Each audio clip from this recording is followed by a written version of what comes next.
नमस्कार, आप देख रहे हैं वेब दुनिया। मैं हूं रूना आशीष और मेरे साथ हैं अभी गालिब साहब। और इनकी अगर तारुफ मैं कराने की चलिए कोशिश करती हूँ। वैसे तो नाम बड़ा खूबसूरत है, वो अपने आप में बता देता है कि लेखनी का कमाल हाथों में छुपा है। लेकिन फिल्म जोगीरा सारा रारा इसके जरिए लोगों के सामने एक बार फिर से इनकी लेखनी का कमाल आने वाला है। कैसे हैं आप गालिब जी? खैर, बहुत बहुत शुक्रिया मुझे यहाँ बुलाने के लिए। बहुत अच्छा हूँ मैं, आप ऊपर वाले की मेहरबानी है। बढ़िया। सब ये ठीक। जोगीरा सारा रारा जो फिल्म आ रही है, एक तो वो गाना गाने जैसा लगता है। इसका टाइटल इतना सुंदर है कि ऐसा लगता है गाते जाओ गाते जाओ। ये टाइटल आपकी देन है या फिर ये एक मिली जुली दोस्ती का नतीजा है? ये बेसिकली हमारे जो लीड कैरेक्टर का नाम है जोगी प्रताप। तो जिस वक्त हम इस टाइटल के बारे में सोच रहे थे तो हम बहुत सारे ऐसे क्योंकि हमारी फिल्म फन फिल्म है, बहुत मनोरंजन है। तो हम लोग कुछ ऐसा टाइटल चाह रहे थे जिसमें बहुत मजा आए, मतलब जिस तरह ऋषिदा के टाइटल होते थे ना, खट्टा मीठा गोलमाल, जिसमें आपको फीलिंग आती है, आपको एक्चुअल मीनिंग नहीं पता चलती कि एक्चुअल क्या है, कहानी क्या है। हम लोग कुछ ऐसे टाइटल तलाश करने की कोशिश कर रहे थे उस वक्त। जो एक पुराना एक जोगी जी वाह जोगी जी, कुछ इस तरह के गाने हुआ करते थे, होली के गाने नदिया जो है, के तो पार, जोगी तो नदिया के पार। हाँ, नदिया के पार। फिर हमें लगा कि नहीं, एक्चुअली फोक तो ये है कि जोगीरा सा रा रा रा रा रा रा रा जो बोला जाता है एक्चुअली वहां पे हाँ, होली के टाइम पे। तो हाँ। हमें लगा ये बहुत फन वाला है, ये जिस तरह से जब भी कोई बोलता है। और बाद में नवाज भाई ने भी बताया कि वो जब थिएटर प्ले किया करते, अपना स्ट्रीट प्ले किया करते थे, तो वो स्टार्ट करने के लिए जोगीरा सारा रा से शुरू करते थे। तो हमें लगा कि ये बहुत इंथुजियास्टिक है, बहुत बहुत इसमें मजा आता है, बहुत हिपी फुर्रे वाली फीलिंग आती है। तो हमने फिर ये टाइटल फाइनल किया है, जोगीरा सारा रा। Nice, that's nice. ये इसका जब ट्रेलर लॉन्च भी हुआ था तो एक अलग सी मस्ती है इसमें। मतलब ऐसा लगता है कि नवाजुद्दीन जो हमेशा ऐसा सीरियस और इंटेंस रोल निभाने वाले एक एक्टर है, उसकी हालत खराब करके जा रही है एक लड़की। ये एग्जैक्टली थोड़ा सा उस बारे में बताइए, किस तरह का कैरेक्टर डेवलप किया गया? बड़ा इंटरेस्टिंग कैरेक्टर है जोगी, जोगी प्रताप नाम है उसका। बहुत बड़ा जुगाड़ू है वो। जुगाड़ू मतलब हमारे नॉर्थ साइड में ना, जितने भी ज्यादातर लोग क्या करते हैं, ज्यादातर जिनके पास बहुत सारी चीजें नहीं होती वो जुगाड़ करते हैं। मतलब अगर आपके पास कोई चीज नहीं तो आप जुगाड़ करके उसको अपने लायक बना लेते हैं। तो ये इवेंट मैनेजर है, ये बहुत सारे इवेंट करता है, जो बड़े बड़े इवेंट में जिस तरह होते हैं कि उतने लोग अफोर्ड नहीं कर सकते, तो इसके पास आते हैं। ये बोलता है कि जो भी है आपको जो चाहिए हम करके दे देंगे, आपके बजट में करके दे देंगे, तो जुगाड़ कर देंगे। एक्चुअल नहीं हो पाएगा लेकिन जुगाड़ हो जाएगा। तो ये जुगाड़ू कैरेक्टर है। अच्छा, और वो कैरेक्टर का उसका एक पन ये भी है कि वो बहुत सारी औरतों के बीच में रहता है। उसकी मम्मी है उसके साथ में, उसकी बुआ है, विधवा बुआ है, डिवोर्सी बहन है, 3 कुंवारी बहन है। तो वो बेचारा औरतों से परेशान है। वो ये बोलता है कि हम शादी नहीं करेंगे, दूसरों की अच्छा। शादी कराते रहेंगे, वो अपनी शादी नहीं करेंगे, बच्चों को बोल ले जाएंगे बेटा शादी मत कर। मतलब इस तरह का डिफरेंट एक अजीब, मतलब थोड़ा सा कुर्की कैरेक्टर है। तो वो उसको एक लड़की मिलती है जिस वक्त तो ये बोलती है कि जुगाड़ करते हो, इतना अच्छा जुगाड़ करते हो तो हमारी शादी तुड़वाने का जुगाड़ करो, मतलब मैरिज अरेंज करने का जुगाड़ करते हो, डिसअरेंज करने का भी कोई जुगाड़ कर दो। तो वो जुगाड़ करने की कोशिश में जो जो वो करता है, उसमें बहुत सारे जुगाड़ हैं, लेकिन वो जुगाड़ कितने फेल होते हैं, कितने पास होते हैं, फाइनली ऐसा होता है कि बेचारा फंस जाता है। अरे रे रे। उस लड़की का बाप लड़की वो बोलते हैं अब तुमको शादी करनी पड़ेगी, जो इसको नहीं करती। तो ये एक तरह से मतलब रोमांटिक कॉमेडी होने के बावजूद ना, ये एक अंडरडॉग की कहानी, बेचारे आदमी की कहानी है जो जुगाड़ू है। मतलब वो बहुत बड़ा कॉन्ट्रास्ट है जो सिर्फ नवाज भाई कर सकते थे, क्योंकि उनका कमाल का सेंस ऑफ ह्यूमर है, कमाल की इंटेंसिटी है। वो इंटेंसिटी के साथ वो सेंस ऑफ ह्यूमर लेके आना, वो बहुत लिमिटेड एक्टर्स में है। I am sure. लेकिन सच में नवाजुद्दीन चूंकि एक थिएटर बैकग्राउंड से हैं, सो वो हर रंग लेकर आ जाएंगे।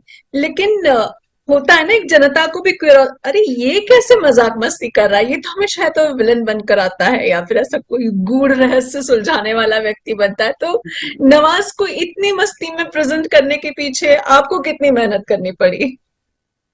एक्चुअली मेहनत बिल्कुल भी नहीं करनी पड़ी। हम लोग जब बाबू मोशाय बंदूकबाज उनके साथ कर रहे थे ना, तो हमने देखा कि उनका ना सेंस ऑफ ह्यूमर कमाल है, स्पॉन्टेनिटी कमाल है, और वो उस चीज के अंडरलाइन जो अंडरनीथ जो होता है ना, आपको लगता है। और ये बहुत कम, जब मैं बार बार कह रहा हूँ, बहुत कम एक्टर्स ऐसे हैं जो कुछ अलग सा करते हैं, लेकिन आपको वो अलग नहीं लगता, आपको वियर्ड नहीं लगता, आपको लगता है हाँ यही तो करेक्ट वे है, इसी तरह से तो कहनी चाहिए ये बात।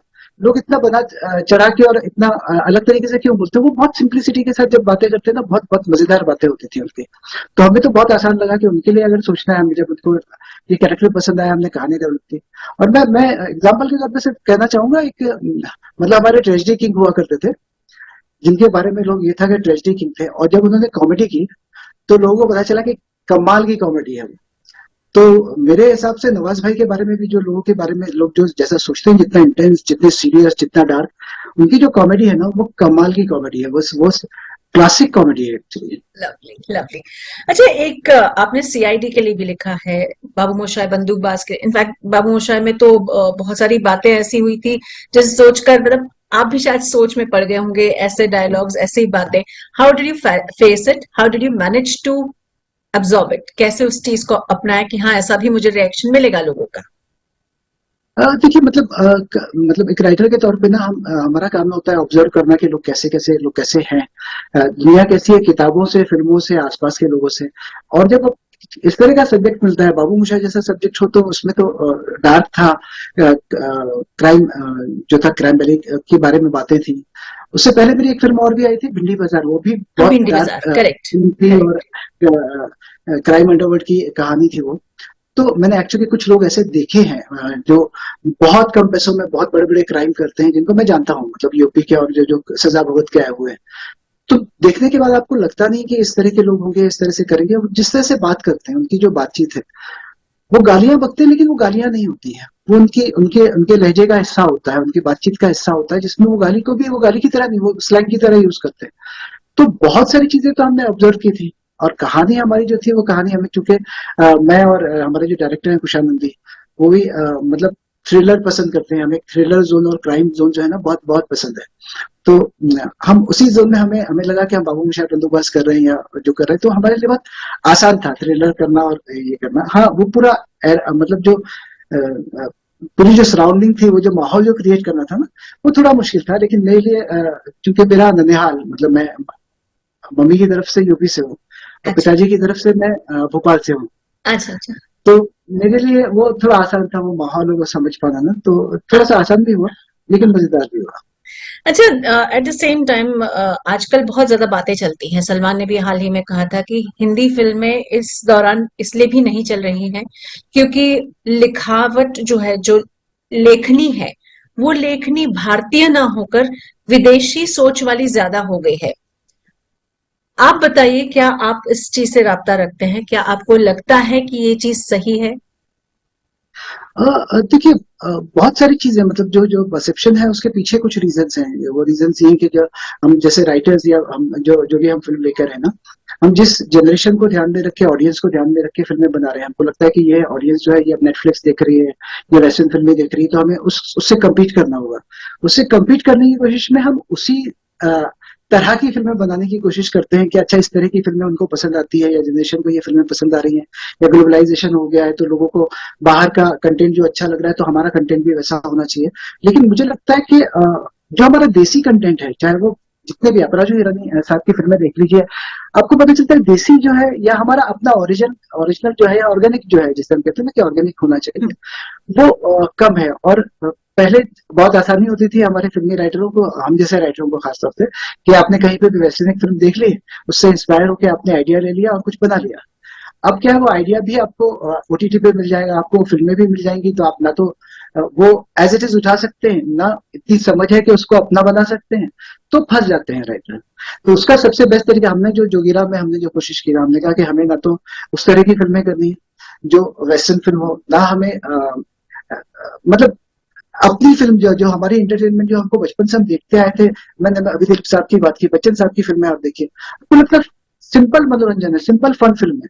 ना हम मुद्दा बेस्ड कहानी पे गए, ना हम लोगों को सिखाने की कोशिश की हमने, ना हम फेमिनिज्म पे गए, ना हम किसी रिलीजियस मुद्दे पे गए। हमने कहा नहीं, बस इंटरटेनमेंट ये करेक्ट है, और ये देसी है, ये हमारा। हाँ। लवली। अच्छा, एक सीआईडी की भी बात आती है। CID one of the longest running show रहा है जिसमें आप का भी एक बड़ा भागीदारी रही है। Do you miss CID? मैं एक्चुअली मैंने सीआईडी के कुछ एपिसोड की, मैंने बहुत, क्योंकि वो बहुत लंबा था। हम लोग बीबीसी के साथ जब हम कनेक्ट हुए थे, 8 भी कर रहा था मैं उस वक्त, सीआईडी के भी कुछ एपिसोड किए थे। मेरा जो ज्यादा एसोसिएशन रहा, वो गौतम अधिकारी जी के साथ रहा, अधिकारी ब्रदर्स के साथ। अच्छा। मैंने 10 साल उनके लिए थ्रिलर लिखा है, तो वो पहला मेरा थ्रिलर था मार्शल, पैंथर, हेलो इंस्पेक्टर। तो सुराग हमारा 5 साल तक ऑन एयर था दूरदर्शन पे। हाँ। हाँ। तो वो सेम, मतलब सेम जॉनर का आप कह सकते हैं। सीआईडी भी डिटेक्टिव थ्रिलर था हमारा, हाँ। सुराग, या हम बात कर रहे थे, वो हम्म। भी डिटेक्टिव। तो उस वजह से वीपी सिंह बहुत अच्छे से जानते थे, तो वो उन्होंने कहा था कि कुछ हमारे एपिसोड भी कर लेते, तो हमने वो एपिसोड भी किए थे। आहट तो मैं काफी, आहट, रात होने को है, उनके साथ काफी मैंने इस तरह के थ्रिलर किए हैं। बहुत बच्चों को डराया है आपने। बहुत सारे जी, लोगों को बहुत। डराया है। मैंने अपने बच्चों को हंसाया, मतलब बहुत, जैसे कहते हैं ना, प्रेरित भी बहुत किया है। शक्तिमान मेरा पहला सीरियल, हाँ, जी, उसमें मैंने टाइटल सॉन्ग भी किया था, और वो हाँ, बच्चों के लिए नहीं था बिल्कुल। लेकिन बाद में फिर मैं थ्रिलर कॉमेडी की तरफ चला गया। और ये जो आप सीआईडी के बारे में पूछे थे, तो सीआईडी तो मतलब, तो उसके बारे में कुछ कहना ही, मतलब कि इतना ज्यादा चलने वाला, और इतना ज्यादा ये अपने आप में दिखाता है कि हमारे यहाँ कितनी बड़ी ऑडियंस है इस डिटेक्टिव जॉनर की, और इस जॉनर की। That's true, that's very true. So आगे और क्या सोचा है? टेलीविजन के लिए क्या करना चाहते हैं? ओटीटी के लिए क्या आप सपने देखते हैं? फिल्म के लिए क्या सपने देखते हैं? अभी अभी हमारी एक फिल्म तैयार है, जो जो इंशाल्लाह जियो पे आएगी, इसके खत्म होने के बाद, आपके आईपीएल के बाद। उसका टाइटल है कुन फाया कुन, और ओह, हर्षवर्धन रानी है उसमें। हाँ, और वो थ्रिलर है, तो जो मैंने कहा ना कि ओह, हमारा जोन है, हाँ, थ्रिलर ज्यादा पसंद करते हैं, थ्रिलर है। लेकिन वो डिफरेंट थ्रिलर है, वो क्राइम थ्रिलर नहीं है, वो मर्डर मिस्ट्री थ्रिलर नहीं है, वो हॉरर थ्रिलर नहीं है। वो डिफरेंट जॉनर की थ्रिलर है, जो अरे देखने के बाप रे! बाद ही आपको। अच्छा, जी, और तो इसी तरह के अभी हमारे दो तीन प्रोजेक्ट हैं जो हम कर रहे हैं, मतलब जिसमें कॉमेडी भी है, और थोड़ा सा थ्रिलर भी है, तो दो प्रोजेक्ट है हमारे इसमें। That's really nice. चलिए, आपसे बातचीत करके बहुत बहुत अच्छा लगा, और चाहेंगे और भी नई नई चीजें आप करते रहे और हम यूं ही आपसे बातचीत करते रहे। जरूर शुक्रिया, जरूर धन्यवाद। करेंगे। Thank you.